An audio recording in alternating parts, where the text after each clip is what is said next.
and gentlemen, today I'm extremely happy to announce that sometimes I just love being me. So now you might be wondering to yourself where all this freakishly long level ego maxing has been coming from.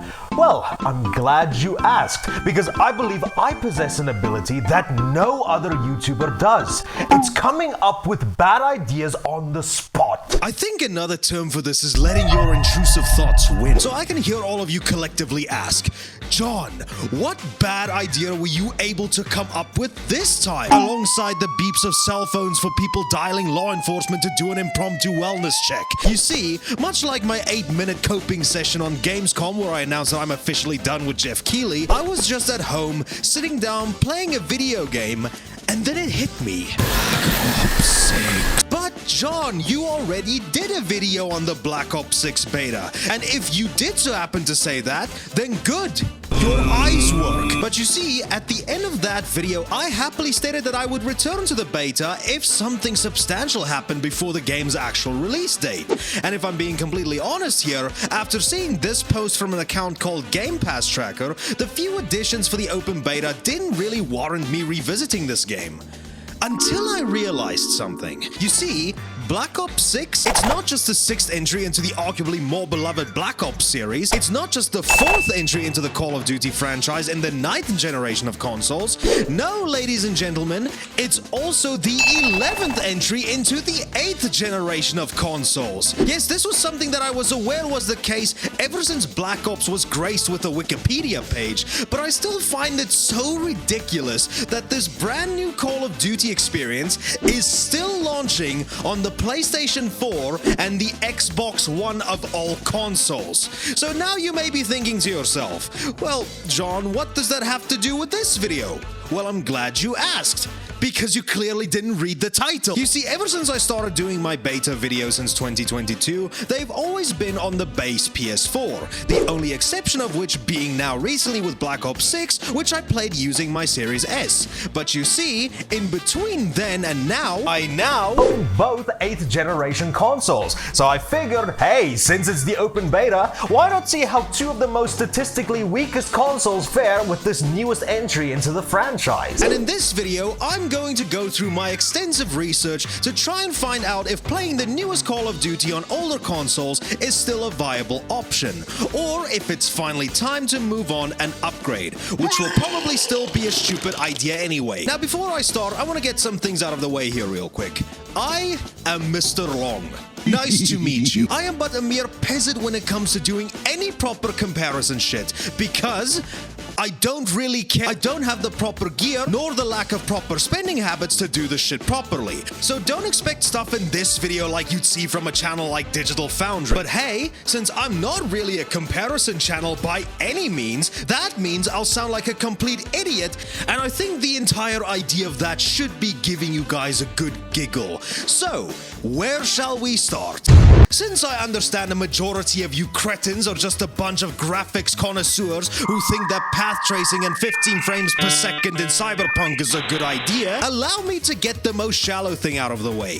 The graphics. I mean, it looks like a Call of Duty game, except in a few instances where the characters have this weird fuzziness on the edges of them, like they're a bunch of furries that's too shy to come out. And even sometimes during this extensive research process of mine, it would appear that sometimes I was playing the less popular entry into this franchise, Nice of Duty, where the characters don't have weapons on them because we need to make love, not war. When it comes to the overall game's graphics on each console, aside from the weird fuzzy ghosting on the characters and weapons, which I for shit have no idea what it's called, both versions of the games look fine. I mean, they look passable. Lighting did still do a good job at lighting. People still look like people, with the caveat that they've been molded in SFM and not Blender. And I mean, environments do take a little bit of a hit here and there, depending on which map you're playing on, but overall I still think that this game holds up fine on last-gen systems. I mean, if you want a better comparison, I think graphics this time around can still be compared to last-gen versions of entries like Black Ops Cold War and all the way up to Modern Warfare Tier 3.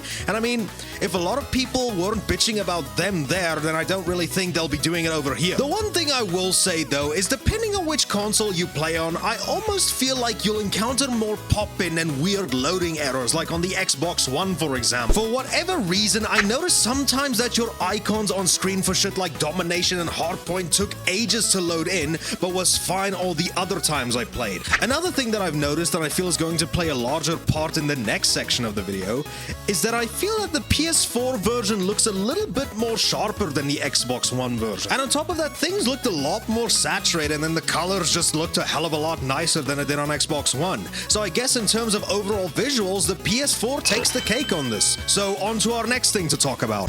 Now this is something I'm always gonna put at the top of my priority list over how a game looks. You see this looks shit. Now this is art. Now a thing that Call of Duty has always excelled at giving us is a near flawless 60 frames per second experience across all of their modes. And if you decide to cop the newest Call of Duty on outdated systems, I hope you're not 100% a frame rate snob, because you're going to leave here extremely disappointed. I've counted multiple times on every single map where the game absolutely shat itself on both PS4 and Xbox One, where the frame sometimes dipped and stayed somewhere around what I'm assuming to be the 25 to 30 FPS mark. And if you're busy playing a fast-paced reaction-heavy shooter, do I need to tell you what a disadvantage this'll put you in sometimes? It didn't happen all the time though, primarily as you can expect when there's a lot of shit happening on screen. And sometimes when you're just running around the map, you'll catch a dip here from time to time. But I have to say, the game was able to keep a consistent 60 FPS for most of the playtime. I mean, I'm assuming it's 60 FPS. This could literally be 54.5. I'm not fucking Digital Foundry. I don't know how they do this shit. And performance did also generally seem to smooth out the longer I decided to keep playing. Why that is what I'm assuming is all the level assets cached or something, so that it doesn't need to load everything for the first time. But even still, after a few matches, you will run into a few instances where you start to fear that your console's about to self-combust, making you regret not cleaning out those dust bunnies from under your bed. Now remember in the graphics section that based on the PS4 looking slightly better than the Xbox One, that'll play a huge role in this section of the video. Now this might just be completely me here, but I somewhat thought that the Xbox One version of Black Ops 6 ran significantly better than the PS4 version. I counted a whole bunch of times where the PS4 shat itself in terms of its frame rate, as well as something I'll mention a little later on in this video, where the Xbox One didn't seem to struggle as much, which is something that completely flabbergasted me, and that'll be the one and only few instances I'll ever use that word in a video, because as we all know, the PS4 is a more powerful console than the Xbox One, and we're talking about the literal original versions of these consoles that launched all the way back in 2013. No PS4 Pro or Xbox One X version in sight, because I only have that much money I can splurge on these videos for comparison's sake. And if this is something that just so happens to sadden you, then stop your bitching and give me money by becoming a member or joining the Patreon. So the fact that it felt like the PS4 was more the one struggling during my tests was a total shock to me, but I think I might understand the reason as to why that is. You see, it's like I mentioned in the graphics part of the video. The PS4 version I think looked slightly better, no doubt because the architecture in the system is vastly superior to the one used in the Xbox One. And with that in mind, maybe Treyarch or whoever was in charge of porting these last-gen versions looked at this and thought they could squeeze just a little bit more fidelity out of the PS4. But in them doing that, led to the game's frame rate suffering a little bit, whereas the Xbox One had nothing to show in the first place, so they just ran with it as it is. And that led to a much more smoother experience, so that was something that I thought was super interesting. So performance surprisingly goes to the Xbox One in this category. But now we come to the most spookiest part of this entire video, and will be the make or break for most people if you want to buy this game both in general and to play this game with the boys. Now to give you an idea on my situation personally, I I live in South Africa, and most game companies that feature online multiplayer hate us. We practically never get games that have servers around here because of this reason, I'm sure of it. The only exceptions to this rule is Counter-Strike, because I'm sure Valve heard how racist we can be over an open mic, Rust for very similar reasons, and the most recent game I can think of that compensated for us over here, Foam Stars. And I am pretty sure that Call of Duty does actually have South African servers, but I'm not 100% too sure on that. What I will say though is that you just need to keep that in mind when it comes to my latency in these parts. Now, when I was playing the early access on my Series S, 90% of the time I was fine. The only few times when the games were just unplayable was just because of my internet misbehaving for whatever reason. But that's more or less internet performance that you'd come to expect from a console that launched during everyone's favorite year. But now that also might probably leave you wondering, how will 2013 Wi-Fi technology be able to handle this new modern netcode? And I'm happy here to report that it wasn't 100% awful. Now, much like the game's performance, this also seemed to be something that smoothed out the longer I kept playing, but I will have to say that there were a lot of instances during my playtime that it looked like I was recreating that one Quicksilver scene in X-Men Apocalypse. Now, if I'm being completely honest with you here, stuff like this isn't something that really bothered me whatsoever. I'm not about to sweat every little ounce of gamer subs in my body to try and hit a 30 kill streak, so me talking about the internet here is really more of a you problem. I need to preface as well that this entire section of the video is completely subjective based on where you live, and most of these problems I was experiencing might just because of my internet alone, so for anybody who lives in any part of the world that actually has servers for them, might actually have absolutely zero issues while playing these versions of the game.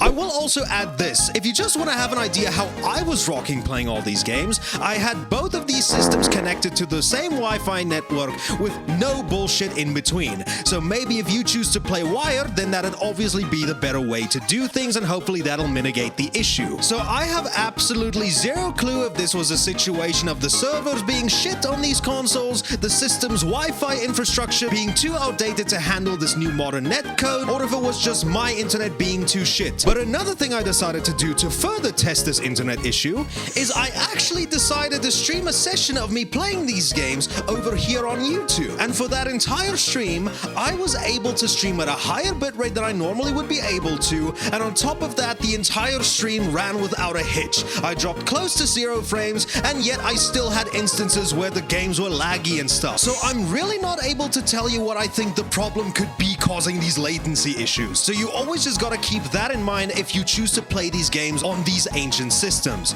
So I guess both these consoles don't get a point here, so cope on both sides, fanboys. Now, with this being a last-gen version of a new-gen game, obviously there's gonna be some corners that needed to be cut in order to get it running as close to the newer systems as possible. And on top of that, with this game's engine trying its best to run on these older systems, it might introduce some problems here and there just because of the system that you're playing on. And once again, for 90% of my playthrough of the open beta on both of these old-ass consoles, they ran close to flawless, as you'd assume a PS4 and Xbox One version of a 2024 game would be capable. But since this is a comparison video where I'm trying to spark another console war because I love seeing cringy fanboys fight to the death over their favorite plastic box, I'm here to tell you that in terms of game-breaking bugs that ruin the experience of the game, there is only one clear winner in this category, and it's the console that both you and me would not have been able to guess in a million years: the PS4. Now, I'm not too sure if that last sentence made any sense, so let me elaborate. It wins this category for having the most game-breaking bugs, which actually means that it loses this category. So with that being said, it means that the Xbox One actually pulls ahead and becomes the most definitive way to play Black Ops 6. Now, the worst bugs I think I've ever encountered when playing Black Ops 6 on the Xbox One was just your character's weapon not loading in the lobby and in-game, but that actually kind of smoothed itself like seconds after loading into a match, as well as the aforementioned A, B, and C graphics in some game modes not fully loading in until after a while. And that's basically it. But on the PS4? Oh my goodness, it might be the best looking and it might be one of the most popular picks when I decided to ask everybody what they'd be playing this on my YouTube community posts. But when I played it, there were two game-breaking bugs that caused me to have to restart the game completely. The first of which was after I don't know what Konami cheat code I accidentally typed in, but sometimes I'd just be stuck on the lobby screen, unable to do a single thing, despite me backing out completely to the man that was busy taking a shit and re-entering the lobby through multiplayer. And once doing that, absolutely nothing would happen. My character was just stuck in this void for all eternity. And the one thing that has only happened in this beta on the PS4 version, and was the one primary cause as to why I would not recommend this version unless you're probably playing this on like a PS4 Pro, but then again, I have no idea if it's even fixed in that version. I hope you like not being able to see shit unless you pause the game and look through your daily challenges to get a vague enough idea as to what the hell is going on. And this is a bug that's going to persist until you close and reopen the game, because just exiting back to the lobby and reloading back into a match ain't gonna fix shit. Oh, no. Did it happen now? Oh! Guys, it's happening live! I just want to see, can I get a kill?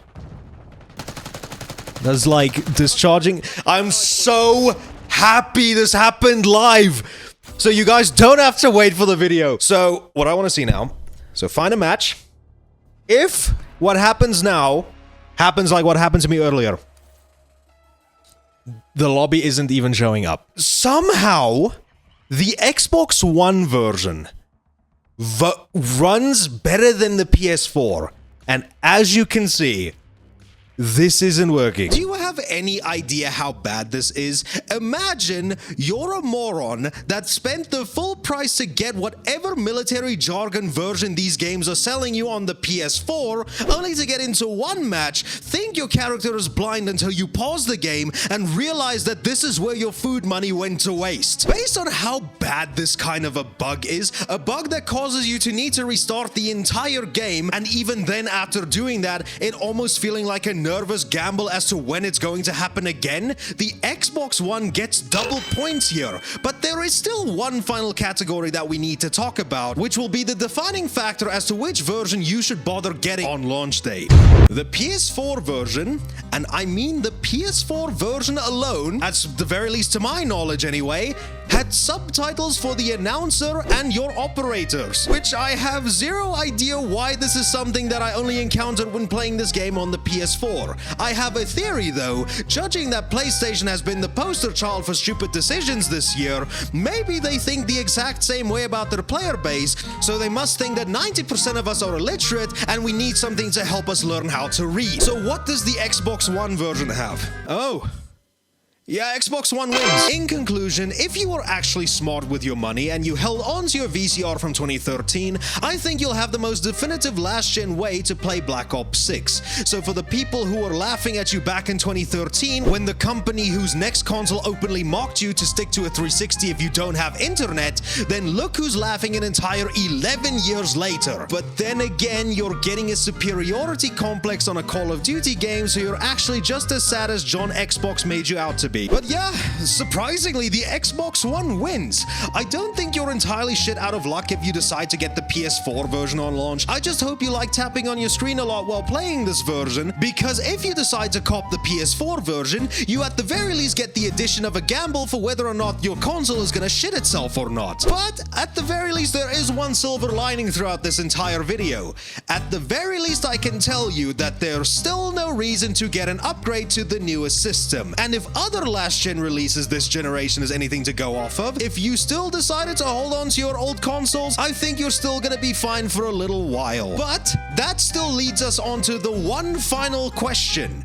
How will this game eventually run on launch? And so with that, I'll leave this video like I did with my last one. If nothing substantial enough happens before then I guess I'll be seeing you guys in October. So, I'll see you guys in the next video.